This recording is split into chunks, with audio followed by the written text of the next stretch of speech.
Probability probability क्या है? Probability का मतलब है संभावना, किसी चीज के होने या ना होने की संभावना। अब उस संभावना को जब हम मैथमेटिकल फॉर्म दे देंगे, उसी मैथमेटिकल फॉर्म को हमें पढ़ना है। What is probability? देखिए, आसान भाषा में प्रोबेबिलिटी किसी भी इवेंट के होने की कितनी पॉसिबिलिटी है, कितने चांसेस है, उसको प्रोबेबिलिटी बोल देते हैं। अब इसको हम नंबर्स में डिफाइन करते हैं। जैसे बारिश की एग्जांपल लेते हैं कि मैं आपसे कहूं कि बारिश होने के बहुत ज्यादा चांसेस है, आप बोलो कितने चांसेस है, मैं बोलूं बहुत ज्यादा चांसेस है। आप बोलो कि नंबर्स में कितने चांसेस है, मैं बोलूं कि भाई 80% चांसेस है कि आज बारिश हो जाएगी, 80% chances. Hello everyone, welcome to UPSC navigator. कैसे हैं आप लोग? उम्मीद करता हूँ सब सही होंगे, कुशल मंगल होंगे और अपनी प्रिपरेशन कर रहे होंगे। ठीक है। काफ़ी दिनों के बाद मेरी ये वीडियो आ रही है यूट्यूब पर। इसके पीछे का रीज़न ये है कि घर में कुछ मेडिकल इमरजेंसी हो गई थी और इसको लेकर मैंने हमारे जो टेलीग्राम ग्रुप है यूपीएससी नेविगेटर का, उसमें इन्फॉर्म कर दिया था कि अभी मैं गाइड नहीं कर पाऊँगा कुछ टाइम तक, क्योंकि कुछ मेडिकल इमरजेंसी है। जैसे ही मैं यहाँ से फ्री होता हूँ तो आपकी जर्नी में मैं आपका साथ दूंगा, है ना, आपको गाइड करूँगा। तो अब मैं फ्री हूँ, तो मैंने डिसाइड किया कि अब वीडियो बनानी चाहिए, है ना, और आपकी प्रिपरेशन में आपका यहाँ पर साथ देना चाहिए, ताकि आप सही तरीके से प्रिपरेशन कर पाएँ और एक सही डायरेक्शन में प्रिपरेशन कर पाएँ। लास्ट ईयर मैंने जो nirvana film test series launch की थी, उसका काफ़ी अच्छा रिजल्ट आया। हमारे 3 स्टूडेंट जो हैं वहाँ से सेलेक्ट भी हुए। वो मैंने डाला भी था टेलीग्राम ग्रुप पर कि 3 स्टूडेंट जो थे उनका क्वालिफाई हुआ और 3 स्टूडेंट भी 30 स्टूडेंट में सेलेक्ट हुए। ठीक है, मेरे पास 30 एडमिशन थे, उसमें से 3 स्टूडेंट, मतलब जो रेशियो है वो 10%। ठीक है, 10% का सक्सेस रेट। तो इतना अच्छा रिजल्ट आने के बाद मैंने डिसाइड किया कि जो चीज़ मैंने निर्वाणा फिल्म टेस्ट सीरीज के लिए की थी, है ना, वो ही चीज़ मैं सी सेट के लिए करना चाहता हूँ। सी सेट आप सबको मालूम है काफ़ी चैलेंजिंग हो चुका है ना। 2020 के बाद आप देखेंगे काफ़ी पैटर्न चेंज किया है यूपीएससी ने और काफ़ी टफनेस आपको देखने को मिलती है। तो मैंने डिसाइड किया कि जो क्वालिटी, है ना, जो क्वालिटी मैंने टेस्ट सीरीज में दी थी, टेस्ट सीरीज आप देखेंगे काफ़ी कोचिंग वाले टेस्ट सीरीज बेच रहे हैं, सेल कर रहे हैं, लेकिन वो क्वालिटी वैसी नहीं है जो यूपीएससी की डिमांड है। निर्वाणा फिल्म टेस्ट सीरीज में मैंने क्या किया, जो यूपीएससी की डिमांड है ना, वो आपको दी। कैसे दी?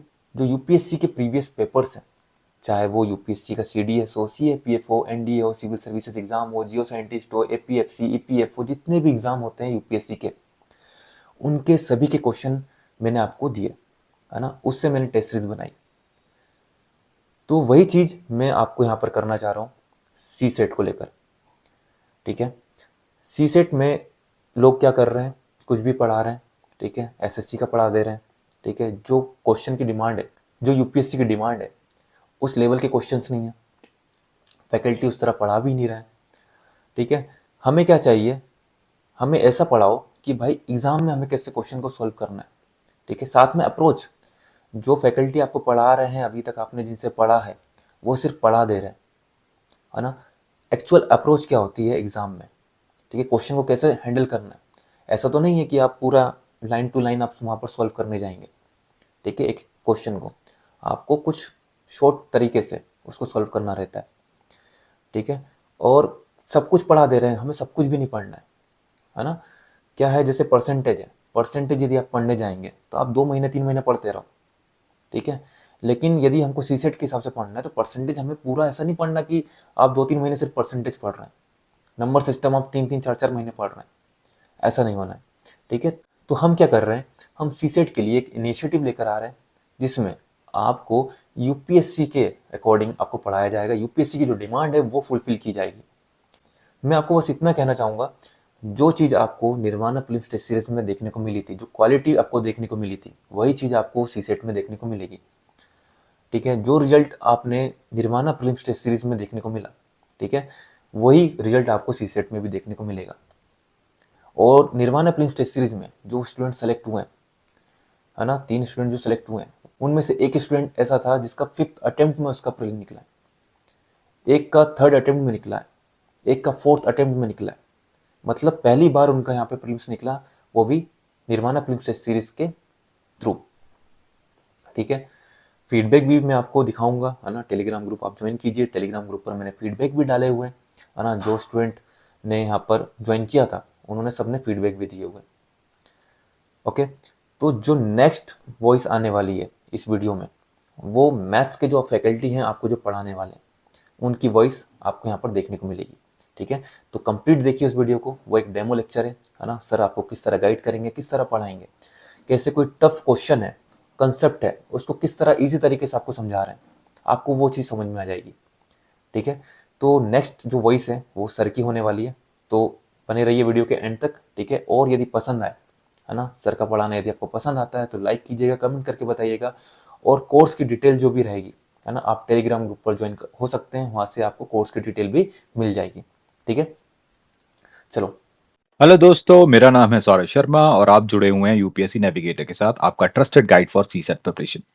मैं एक एजुकेटर हूं with more than 5 years experience in training students for UPSC CSAT, SSC banking exams और इंजीनियरिंग कैंपस प्लेसमेंट्स। मैंने बहुत से स्टूडेंट्स को एप्टीट्यूड और प्रॉब्लम सॉल्विंग के लिए ट्रेन किया है, वो भी रिजल्ट ओरिएंटेड अप्रोच के साथ। लेकिन इस सीरीज में हम सिर्फ एक चीज पे फोकस करेंगे, UPSC CSAT paper 2। Just UPSC CSAT paper 2। और जो टॉपिक्स मैं सीसैट पेपर 2 के लेने वाला हूं, एक बार उनको देख। मैं आपको पढ़ाऊंगा general mental ability and basic numeracy. General mental ability का मतलब है कि आप कैसे बेसिक लॉजिक और रीजनिंग के साथ प्रॉब्लम्स को सॉल्व करते हैं। ये एप्टीट्यूड का कोर होता है। और बेसिक न्यूमेरेसी जिसमें आता है नंबर्स, उनके रिलेशंस, मैग्नीट्यूड का कॉन्सेप्ट और डेटा इंटरप्रिटेशन जैसे चार्ट्स, ग्राफ्स, टेबल्स और डेटा सफिशिएंसी। यूपीएससी ने क्लियरली मेंशन किया है कि क्लास 10th लेवल तक का मैथ्स। लेकिन दोस्तों, ध्यान देने वाली बात यह है कि ये कोर्स सिर्फ और सिर्फ सीसैट के लिए डिजाइन किया गया है, ना एसएससी के लिए, ना बैंकिंग के लिए, ना किसी और एग्जाम के लिए। एसएससी और बैंकिंग एग्जाम्स में पैटर्न अलग होता है, वहां पे स्पीड और कैलकुलेशन पे ज्यादा फोकस होता है। बट सीसैट में लॉजिक, एनालिसिस और कॉम्प्रिहेंशन पे ज्यादा जोर दिया जाता है। इसलिए हमारी हर क्लास, हर क्वेश्चन, हर स्ट्रेटेजी सिर्फ सीसैट के लिए टारगेटेड है। ये कोई one size fits all solution नहीं है। अगर आप सीरियस हैं सिर्फ यूपीएससी सीसैट को क्रैक करने के लिए, तो आप बिल्कुल सही जगह पर हैं। तो इस सेशन की शुरुआत हम करेंगे with a demo lecture on probability, permutations and combinations. एक इंट्रोडक्टरी लेक्चर होगा ये।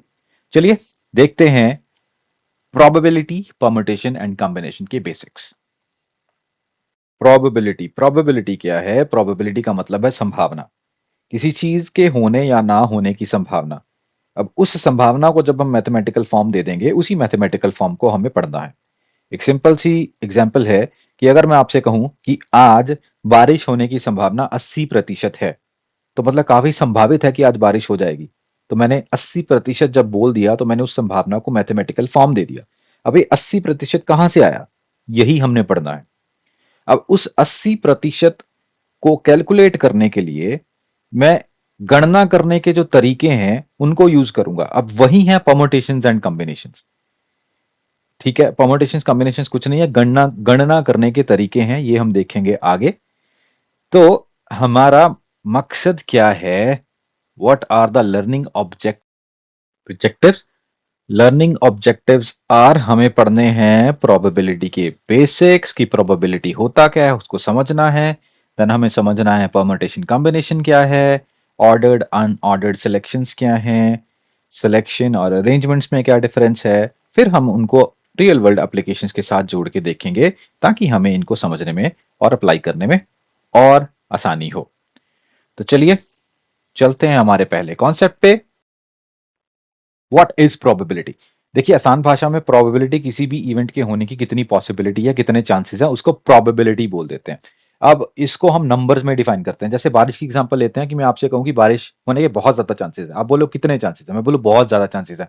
आप बोलो कि नंबर्स में कितने चांसेस है, मैं बोलूं कि भाई 80% चांसेस है कि आज बारिश हो जाएगी, 80% चांसेस।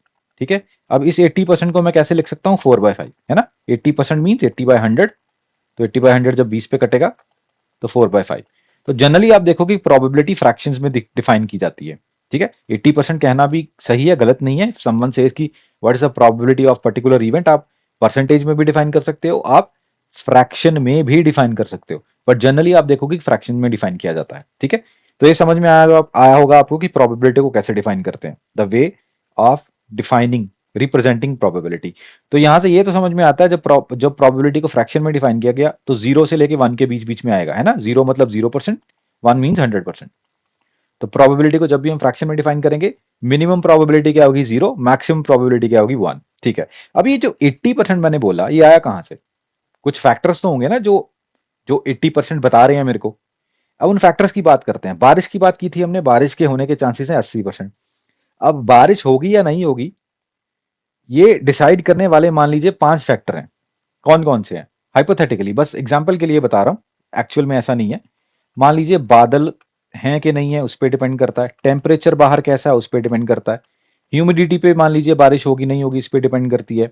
हवा के दबाव पे डिपेंड करता है कि बारिश होगी कि नहीं होगी, या सन की प्रेजेंस पे। ठीक है, हाइपोथेटिकली हमने 5 फैक्टर डिसाइड कर लिए कि इन 5 फैक्टर्स पे बारिश का होना या ना होना डिपेंड करेगा। तो इन 5 में से ऐसे कौन से फैक्टर हैं जो बारिश के होने के फेवर में है? मान लीजिए बाहर बादल भी हैं, टेम्परेचर भी ऐसा है कि बारिश की होने की बारिश हो सकती है। ह्यूमिडिटी भी ऐसी है जो बता रही है कि हाँ बारिश हो सकती है। प्रेशर भी ऐसा है, हवा का दबाव भी ऐसा है कि बारिश के होने के चांसेस को बढ़ा रहे हैं। मान लीजिए सन की प्रेजेंस बारिश के हक में नहीं है, बारिश के फेवर में नहीं है। तो इन 5 में से भाई 4 फेवरेबल फैक्टर्स हैं जो बता रहे हैं बारिश होगी, तो प्रोबेबिलिटी कितनी होगी? 4/5। इन 5 में से 4 फैक्टर्स ऐसे हैं जो बता रहे हैं कि बारिश होगी, तो मैंने बोल दिया कि जी बारिश होने की प्रोबेबिलिटी कितनी है? 4/5। ठीक है, एक और एग्जांपल ले लेते हैं। चिंटू की एग्जांपल लेते हैं। चिंटू स्कूल जाएगा कि नहीं जाएगा, इसकी क्या प्रोबेबिलिटी है? मान लीजिए चिंटू के स्कूल जाने के के पीछे 5 फैक्टर्स हैं जो जिम्मेदार हैं। पहला, चिंटू की हेल्थ। दूसरा, चिंटू का मूड। तीसरा, मान लीजिए चिंटू ने होमवर्क किया कि नहीं किया। चौथा, मान लीजिए पार्टी की, स्कूल में कोई पार्टी है या नहीं है। पांचवा, चिंटू की गर्लफ्रेंड, कि चिंटू की गर्लफ्रेंड स्कूल जाएगी कि नहीं जाएगी। अब देख लीजिए इन 5 में से कितने फैक्टर्स हैं जो फेवर में हैं चिंटू के स्कूल जाने में। मान लीजिए चिंटू की हेल्थ तो एकदम सही है, मूड उसका बिल्कुल नहीं है स्कूल जाने का, होमवर्क उसने किया नहीं है, पार्टी स्कूल में होती कोई नहीं है, और गर्लफ्रेंड तो जी उसकी है ही नहीं। तो इन 5 में से सिर्फ एक ही फैक्टर है जो फेवर में है चिंटू के स्कूल जाने का, तो प्रोबेबिलिटी कितनी होगी चिंटू के स्कूल जाने की? 1/5। ठीक है, तो this is how we define probability. तो समझ में आया होगा आपको, बिल्कुल सिंपल कॉन्सेप्ट ऑफ प्रोबेबिलिटी। आगे चलते हैं, हम आगे देखते हैं सैंपल स्पेस और इवेंट्स। जो सैंपल स्पेस और इवेंट्स आप बार बार सुनोगे प्रोबेबिलिटी के क्वेश्चंस में, वो होता क्या है? सैंपल स्पेस इवेंट होता क्या है, बड़ी आसान सी भाषा में आपको समझाऊंगा। कॉइन की एग्जांपल से आपको समझाता हूं कि कॉइन जो है, जब हम एक कॉइन टॉस करेंगे तो आउटकम्स क्या आ सकती है? कॉइन टॉस करने पे या तो हेड आ जाएगा या टेल आ जाएगा। अब ये हेड और टेल की जो कलेक्शन है ना, ये क्या है? ये सैंपल स्पेस है। मतलब कि किसी भी एक्सपेरिमेंट या एक्टिविटी में जो टोटल आउटकम्स है ना, सारी की सारी आउटकम्स हैं, उनको हम बोल देते हैं सैंपल स्पेस। समझ में आया? सारी की सारी आउटकम्स हैं जो हैं वो सैंपल स्पेस है। अब इस सैंपल स्पेस में स्पेसिफिक इवेंट्स होती हैं। जैसे अब मैं बोलूं कि कॉइन कॉइन टॉस, एक कॉइन टॉस किया, तो उसका क्या है sample space? Head and tail, ये दोनों का, ये कलेक्शन जो है वो क्या है? Sample space. अब हेड उसमें अपने आप में एक इवेंट है, टेल उसमें अपने आप में एक इवेंट है। एक और एग्जांपल लेते हैं डाइस की। डाइस जब मैं थ्रो करता हूं तो आउटकम्स क्या हो सकती है? या तो एक नंबर आ जाएगा, या दो नंबर आ जाएगा, तीन आ जाएगा, चार आ जाएगा, पांच आ जाएगा, छह आ जाएगा। ठीक है, तो ये जो कलेक्शन है ना, 1 to 6, ये क्या है? एक सैंपल स्पेस है। अब 1 2 3 4 5 6 अपने आप में एक इवेंट है। या फिर मैं आपसे बोलूं ऑड नंबर्स, ऑड नंबर्स भी अपने आप में एक इवेंट है, जो कि क्या होंगे? 1 3 5। उसी तरह इवन नंबर्स भी अपने आप में एक इवेंट होंगे। ठीक है, वो क्या होगा? 2 4 6। ठीक है, तो इवेंट स्पेसिफिक, इवेंट्स जो होती हैं वेरी स्पेसिफिक, और जो सैंपल स्पेस है सारी की सारी आउटकम्स। इसको इसी तरह से याद रखते हैं, सिंपल रहेगा। ठीक है, चलिए, अब ये जो एग्जांपल है दो डाइस का, जो यहां पे सैंपल स्पेस मैंने बना रखा है, वो है दो डाइस का। अगर आप एक डाइस की जगह दो डाइस थ्रो करो, तो क्या हो सकता है? पहली डाइस पे एक आ जाए, दूसरी पे भी एक आ जाए, पहली पे एक, दूसरी पे दो, पहली पे एक, दूसरी पे तीन, पहली पे एक, दूसरी पे चार। इस तरह से आप जब लिखना शुरू करोगे तो ये इसका सैंपल स्पेस बन जाएगा सारा। तो ये कितने नंबर ऑफ आउटकम्स है? टोटल 36। मतलब कि दो डाइस जब आप थ्रो करते हो तो 36 आउटकम्स है, 36 पॉसिबल आउटकम्स है। और ये सारे का सारा जो है वो क्या है? इन दो डाइस को थ्रो करने की एक्टिविटी का सैंपल स्पेस, इन दो डाइस को थ्रो करने के एक्सपेरिमेंट का सैंपल स्पेस। अब इनमें इवेंट क्या होगा? मैं आपसे बोल दूं कि पहली वाली डाइस पे एक और दूसरी वाली डाइस पे इवन नंबर होना चाहिए, ठीक है? तो ये एक पर्टिकुलर इवेंट होगी, पहली वाली डाइस पे 1 और दूसरी वाली डाइस पे इवन। तो वो क्या है? 1 2 1 4 1 6, ठीक है?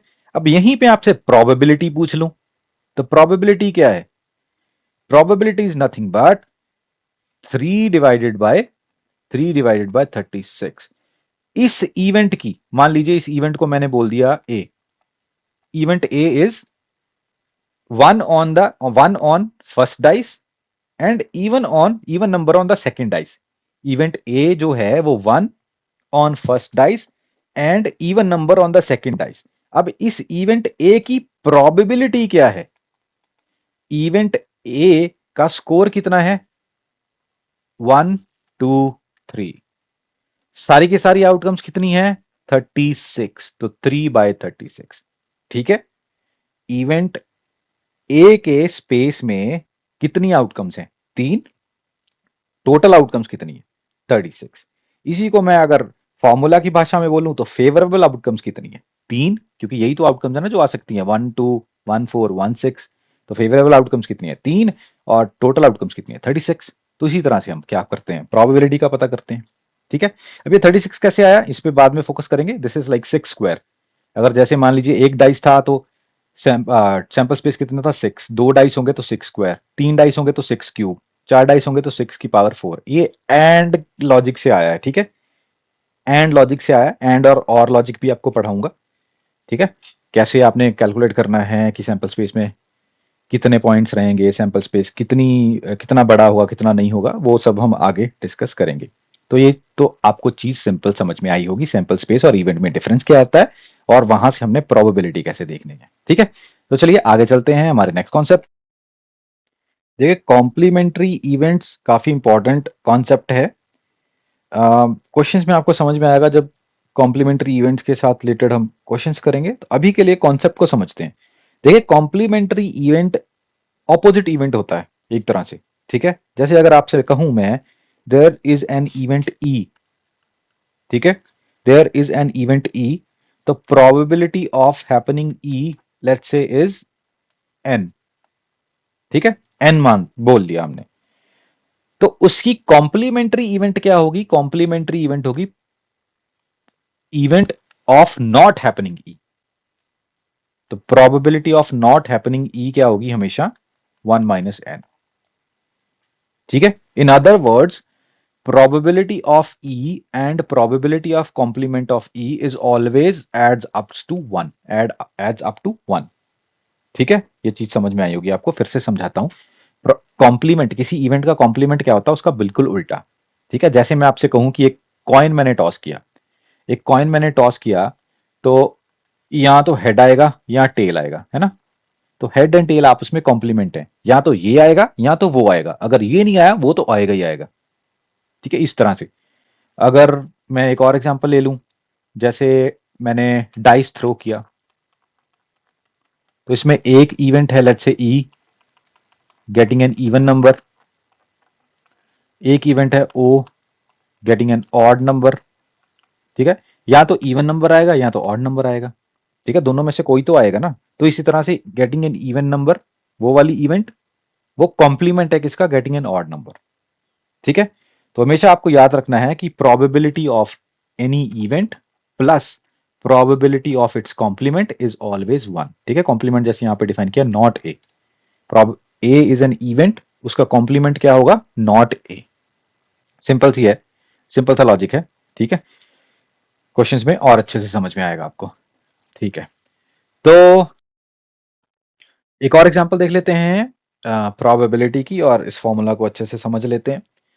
तो मान लीजिए आपके पास एक डिस्क है, और इस डिस्क के ऊपर मान लीजिए यहाँ पे एक लीवर लगा हुआ है, और हमने ये देखना है कि ये डिस्क जब हम रोटेट करेंगे तो किस कलर के आने की प्रोबेबिलिटी ज्यादा है। रेड जो है वो, रेड के 3 सेक्शन है, ठीक है? ब्लू के 2 सेक्शन है, और ग्रीन का 1 सेक्शन है।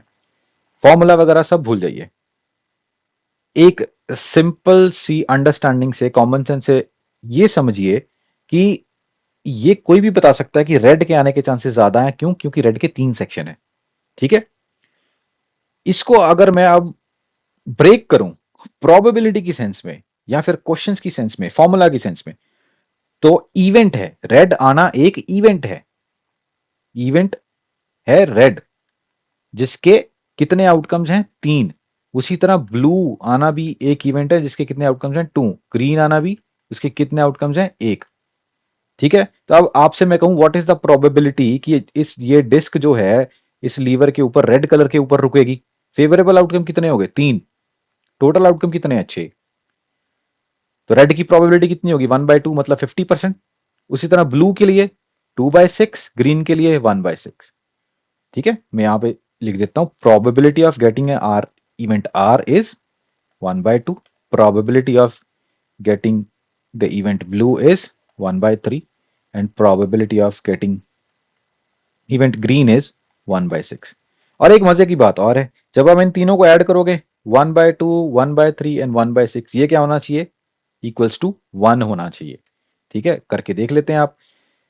1/2 प्लस 1/3 प्लस 1/6, 6 आ जाएगा एलसीएम, ये बन जाएगा 3 प्लस 2 प्लस 1, मतलब 6/6 मतलब 1।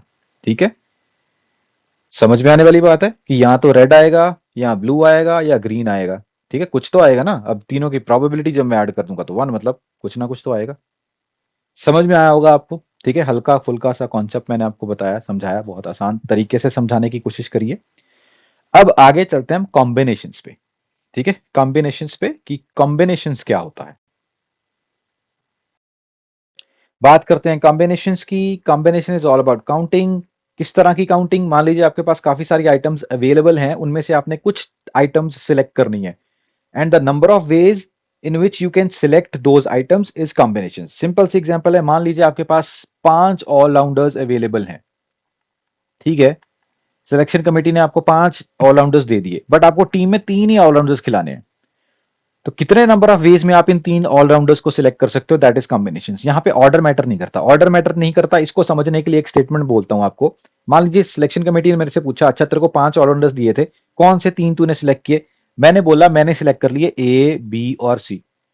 और सिलेक्शन कमेटी में कोई ज्यादा ही इंटेलिजेंट इंसान बोले, अच्छा तूने ए बी सी सिलेक्ट कर लिए, तूने बी ए सी सिलेक्ट क्यों नहीं किए? तूने बी ए सी सिलेक्ट क्यों नहीं किए भाई? बी ए सी क्यों नहीं सिलेक्ट किए? तो आप बोलोगे ना ए बी सी सिलेक्ट किए हैं, बी ए सी सेम ही तो चीज है। नॉनसेंस। तो वही चीज है, यहां पे ऑर्डर मैटर नहीं करता।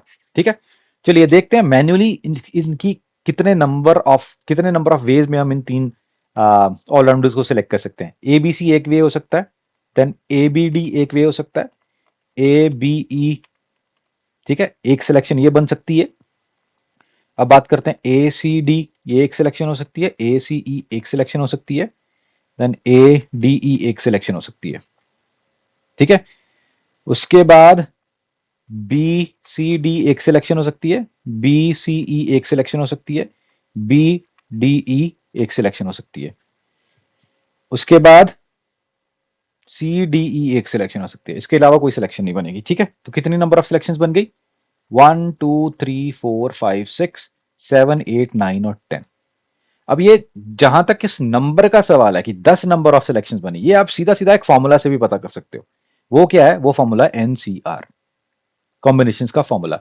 जब आपके पास एन चीजें अवेलेबल हैं और आपने सिलेक्ट सिर्फ आर ही करनी है, तो आप फॉर्मूला लगाओगे एनसीआर, जो कि होता है N factorial divided by R factorial N minus R factorial. ठीक है, फैक्टोरियल क्या होता है आपको पता होगा, नहीं पता तो आपको एक छोटी सी एग्जांपल से बता देता हूं। 6 फैक्टोरियल का मतलब क्या है? 6 into 5 into 4 into 3 into 2 into 1। ठीक है, फैक्टोरियल का मतलब आपको कंटिन्यूसली मल्टीप्लाई करता रहना है उनको सक्सेसिव डिक्रीजिंग इंटीजर्स के साथ। ठीक है, चलो इस फॉर्मूला को यहां पे लगा के देखते हैं। हमारे पास अवेलेबल कितने ऑलराउंडर्स हैं? 5। हमने सिलेक्ट कितने करने हैं? 3। तो यहां पे लगेगा 5C3, जो कि होगा 5 factorial divided bye 3 factorial 5 minus 3 factorial. ठीक है, इसको सॉल्व करेंगे। 5 factorial divided bye 3 factorial into 2 factorial. ठीक है, इसको मैं इरेज कर देता हूं एक बार, जो मैंने आपको समझाया था 6 फैक्टोरियल का मतलब। ठीक है, तो इसको कैसे सॉल्व करेंगे? 5 फैक्टोरियल इंटू सॉरी 5 फैक्टोरियल को कैसे सॉल्व करेंगे? 5 इंटू 4 इंटू 3, इस तरह से। तो हम क्या लिखेंगे इसको? 5 into 4 into 3 factorial divided bye 3 factorial into 2 factorial, मतलब 2 इंटू 1 मतलब 2 ही है वो। तो 3 फैक्टोरियल से 3 फैक्टोरियल कट जाएगा, ये 2 से कट गया 2, तो 5 इंटू 2 कितना आ गया? 10। तो आप नंबर ऑफ केसेस बनाने की बजाय सीधा सीधा इस पे, इस रिजल्ट पे आ गए कि 10 वेज ऐसे बनेंगे जिसमें मैं ये टीम सेलेक्ट कर सकता हूं। देखिए यहां पे 5 और 3 में तो ईजी है, आपने सीधा सीधा बना लिए, ठीक है, ये सिलेक्शंस लिख ली। पर मान लीजिए आपसे बोलूं कि आपको 20 में से 6 सिलेक्ट करने हैं, ठीक है, तब आप फॉर्मूला, डेफिनेटली फॉर्मूला की हेल्प से ही करोगे। 20 में से 6 सिलेक्ट करने हैं तो आप उनको बनाने में नहीं बैठ जाओगे, ठीक है, उन नंबर ऑफ वेज को बनाने नहीं बैठ जाओगे, वहां पे आपको टाइम लगेगा। ठीक है, तो समझ में आया होगा आपको कॉम्बिनेशंस का कॉन्सेप्ट। ठीक है, चलिए आगे चलते हैं, परमुटेशंस के कॉन्सेप्ट को समझते हैं। परमुटेशंस की बात करते हैं। जैसे हमने कॉम्बिनेशंस में कहा था, क्या है? It's a method to find out the number of ways जिसमें हम सिलेक्ट कर सकते हैं। उसी तरह परमुटेशंस क्या है? मेथड है to find out the number of ways जिसमें हम अरेंज कर सकते हैं। ठीक है, अरेंज कर सकते हैं। पुरानी वाली कॉम्बिनेशंस वाली एग्जांपल से ही आपको समझाऊंगा। पहले हमने 5 में से 3 ऑलराउंडर सिलेक्ट करने थे। मान लीजिए हमने सिलेक्ट कर लिया हार्दिक पांड्या, रविंद्र जडेजा, शार्दुल ठाकुर। जब मैं बैटिंग ऑर्डर की बात करूं, हार्दिक पांड्या, रविंद्र जडेजा और शार्दुल ठाकुर इस सीक्वेंस में बैटिंग करने जा रहे हैं। क्या ये बिल्कुल सेम है इस सीक्वेंस के? शार्दुल ठाकुर पहले जा रहे हैं, फिर रविंद्र जडेजा, फिर हार्दिक पांड्या? नहीं सेम है। टीम की इफेक्टिवनेस पे क्या पड़ेगा? असर पड़ेगा। ठीक है, तो जहां पे ऑर्डर जो है वो मैटर कर रहा है, बैटिंग ऑर्डर जो मैटर कर रहा है, अरेंजमेंट किस तरह से हम कर रहे हैं, ये ऑर्डर पे मैटर कर रहा है। ठीक है, तो वो क्वेश्चन हो जाएगा वो परमुटेशंस का। इस तरह का क्वेश्चन जहां पे ऑर्डर मैटर करेगा वो परमुटेशंस का क्वेश्चन हो जाएगा। जैसे एक और एग्जांपल लेते हैं। मान लीजिए मैंने आपको 3 लेटर दे दिए, 3 लेटर दे दिए, A C T। ठीक है, A C T 3 लेटर दे दिए। मैंने आपको बोला इनको अलग अलग तरह से अरेंज करो और मेरे को बताओ कि कितने अरेंजमेंट बन सकते हैं इनके। ठीक है, लेटर्स की बात कर रहा हूं, A C T, और कितने अरेंजमेंट्स बन सकते हैं इनमें से, आप इसमें से कितने मीनिंगफुल वर्ड्स निकाल सकते हो। आपने बोला A C T एक तो खुद ही है, एक C A T भी हो सकता है कैट, एक T A C भी हो सकता है टैग। ठीक है, इस तरह से आपने कुछ कुछ ऐसे फेर बदल करके आपने कुछ वर्ड्स मेरे को दिए कि ये हैं जी, ये अलग अलग वर्ड्स हैं, ये मीनिंगफुल वर्ड्स हैं इनमें से इतने। तो यहां पे देखिए ध्यान से आप, A C T C A T letters तो वही हैं, बट यहां पे अरेंजमेंट बदलने से क्या हो गया? मीनिंग बदल गया ना। तो this is what, this is permutations. ठीक है, परमुटेशंस में क्या है? ऑर्डर मैटर करता है। तो आपको ये ध्यान में रखना है, जब आप कॉम्बिनेशंस की बात करोगे तो आप सिलेक्शन की बात करोगे, जब आप परमुटेशंस की बात करोगे तब आप अरेंजमेंट की बात करोगे। ठीक है, तो ये चीज आपको ध्यान में रखनी है। ठीक है, फॉर्मूला पे ध्यान दें। Formula is NPR is equals to N factorial divided by n minus R factorial.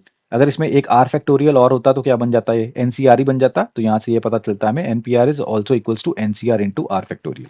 अब ये आर फैक्टोरियल क्या है? आर फैक्टोरियल क्या है? ये बता रहा है आपका number of ways to arrange, number of ways to arrange. जैसे कि आपसे मैं बोलूं कि आपके पास 3 लेटर हैं ये A C T, in how many number of ways you can make different arrangements, meaningful non meaningful ये भूल जाओ, कितने नंबर ऑफ वेज में आप डिफरेंट अरेंजमेंट्स बना सकते हो। A C T C A T T A C, कुछ भी लिखते जाओ। ठीक है, कुछ भी लिखते जाओ। अब एक बार इसको मैनुअली करके देखना, आप 6 अरेंजमेंट्स बना पाओगे। और वो कैसे पता चला आपको?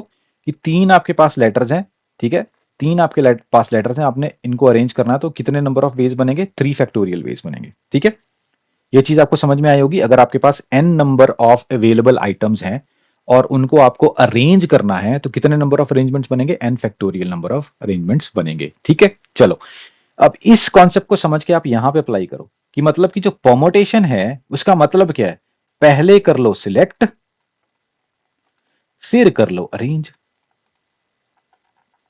ठीक है, अगर आपको परमुटेशंस लगानी है तो आप ऐसे भी लगा सकते हो। This formula tells us what, कि पहले आप सिलेक्ट कर लो, फिर आप कर लो अरेंज। अरेंज कैसे करोगे? Are factorial. सिलेक्ट कैसे करोगे? NCR से। अब दोनों को मल्टीप्लाई कर दो, आप कहां पहुंच जाओगे? आप अपने परमुटेशंस पे पहुंच जाओगे। सिंपल। एक और एग्जांपल लेते हैं। हमारी 3 लोग और 5 चेयर्स हैं। ठीक है, आपके पास 5 कुर्सियां हैं। ठीक है, 1 2 3 4 5, और आपके पास सिर्फ 3 ही लोग हैं, A B C। ठीक है, अब हमें क्या करना है, हमें अरेंजमेंट्स बनाने हैं कि कितने अरेंजमेंट्स में हम तीन लोगों को इन पांच कुर्सियों पर बिठा सकते हैं। ए यहां बैठ सकता है, बी यहां बैठ सकता है, सी यहां बैठ सकता है। एक अरेंजमेंट ये हो गया, ठीक है जी। एक अरेंजमेंट हो गया, ए यहां बैठ जाएगा, बी यहां बैठ जाएगा, सी यहां बैठ जाएगा। ठीक है, एक अरेंजमेंट ये हो गया। क्या ये है तो एबीसी, यहां भी एबीसी है, यहां भी एबीसी है, पर इनकी सीटिंग अरेंजमेंट चेंज होने से ये अलग अलग अरेंजमेंट बन गया ना। एबीसी इस तरह से बैठे हैं, ये अलग है। बीएसी इस तरह से बैठे हैं, ये अलग है। मान लीजिए ये इस सी को उठा के मैं इस चेयर पे बैठा दूंगा, तो हैं तो लोग तो अभी भी एबीसी हैं, पर अरेंजमेंट डिफरेंट हो गया। तो definitely this is the permutation question. तो यहाँ तो आप different different different different arrangements बनाओ। ठीक है, इनको भी मैन्युअली करने का तरीका है एक, अभी आपको बताता हूँ। पहले फॉर्मूला से करते हैं इसको, पहले फॉर्मूला से करते हैं। हमारे पास क्या है, पांच चेयर्स हैं, तीन लोगों को उस पर बैठाना है, तो सीधा सीधा हम क्या लगेंगे, 5p3, जो क्या हो जाएगा आपका 5 फैक्टोरियल डिवाइडेड बाय एन 5 - 3 मतलब 2 फैक्टोरियल, जो कि हो जाएगा आपका 5 × 4 × 3, जो कि हो जाएगा 60। एक मेथड तो ये हुआ। दूसरा मेथड आप ये भी लगा सकते हो, पहले आप एनसीआर लगाओ, फिर इसको आर फैक्टोरियल से मल्टीप्लाई कर दो। It is as same as using NPR. ठीक है, एक तरीका और है। एक तरीका और क्या है, एक है लॉजिकल तरीका। मान लीजिए आपके पास ये पांच चेयर्स मैंने ऐसे बना दी, ए बी सी हमारे पास तीन लोग हैं। अब इस ए के लिए कितनी चॉइसेस हैं, ए के पास कितनी चॉइसेस हैं भाई, कितनी कुर्सियां सिलेक्ट कर सकता है वो। ठीक है, ए के पास पांच चॉइसेस हैं भाई। ए के पास कितनी चॉइसेस हैं, ए के पास पांच चॉइसेस हैं। वो इस कुर्सी पे भी बैठ सकता है, इस कुर्सी पे बैठ सकता है, इस कुर्सी पे बैठ सकता है, इस कुर्सी पे भी, इस कुर्सी पे भी। ठीक है, पांच चॉइसेस हैं उसके पास। ठीक है, ए को मान लो हमने किसी भी कुर्सी पे बैठा दिया, एक कुर्सी ऑक्युपाई होगी। उसके बाद हम बात करते हैं बी की। जब ए ने एक कुर्सी ऑक्युपाई कर ली, अब बी के पास कितनी ऑप्शंस बची, बी के पास बची चार ऑप्शंस। अब जब बी ने ऑक्युपाई कर ली होगी कोई कुर्सी, तो उसके बाद सी के पास कितनी ऑप्शंस बची, सी के पास बची तीन ऑप्शंस। तो आप इस तरह से भी इस क्वेश्चन को कर सकते थे, 5 × 4 × 3 60। तो this is as same as using NPR. ठीक है, तो मैंने इन कॉन्सेप्ट्स को काफी लाइट रखने की कोशिश करी है, ताकि आपको इनिशियल लेवल पे अंडरस्टैंडिंग हो what is permutations, what is combinations, और प्रोबेबिलिटी क्या है। ठीक है, प्रोबेबिलिटी में परमुटेशंस कॉम्बिनेशंस कैसे यूज करेंगे, कि प्रोबेबिलिटी में कई बार हमें नंबर ऑफ वेज कैलकुलेट करने पड़ जाते हैं। ठीक है, जो हम अगर नॉर्मली हम अपने नॉर्मल नॉर्मल काउंटिंग मेथड से करें without using any logic of permutation combination, तो थोड़ा हार्ड हो जाता है। तो वहां पे हम परमुटेशन एंड कॉम्बिनेशन को यूज करेंगे टू सॉल्व प्रोबेबिलिटी क्वेश्चंस। तो आशा करता हूं कि आपको समझ में आया होगा और आपको कुछ मोटिवेशन मिली होगी towards the preparation of your C SAT. तो मिलते हैं आपके फुल फ्लेज्ड सेशन में। तो तब तक के लिए पढ़ते रहिए, बढ़ते रहिए। बाय।